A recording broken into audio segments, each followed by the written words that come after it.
Sir 1925 से 1947 तक संघ की स्वतंत्रता आंदोलन में क्या भागीदारी रही, क्या योगदान रहा, उसके बारे में थोड़ी विस्तार से चर्चा करते हैं। देखिए, डॉक्टर साहब तो स्वयं पहले कांग्रेस में भी थे और बंगाल के क्रांतिकारियों के साथ भी आजादी के लिए, स्वतंत्रता के लिए काम करते थे। डॉक्टर साहब जो 20-21 का आंदोलन था तब भी जेल गए थे सत्याग्रह करके।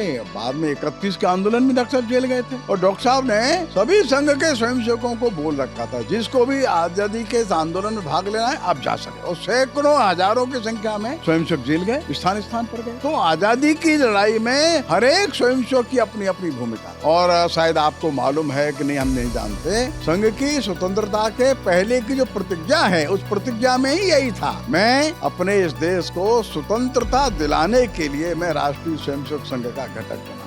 बताइए, तो डॉक्टर साहब तो स्वयं क्रांतिकारियों के साथ काम किए बंगाल में। डॉक्टर साहब स्वयं नागपुर में वहाँ की प्रदेश की कांग्रेस कमेटी के सचिव थे। डॉक्टर साहब 1920 में जो कांग्रेस का अधिवेशन नागपुर में हुआ था, उसके सारे व्यवस्थाओं की जिम्मेदारी उन्हीं के पास थी। तो इसलिए डॉक्टर साहब भी और डॉक्टर साहब के और सहयोगी भी आजादी के आंदोलन से जुड़े हुए रहे हमेशा। अलग होने का मतलब ही नहीं, हमारी प्रतिज्ञा में ही था हम स्वतंत्र कराने के लिए संघ के स्वयंसेवक बने।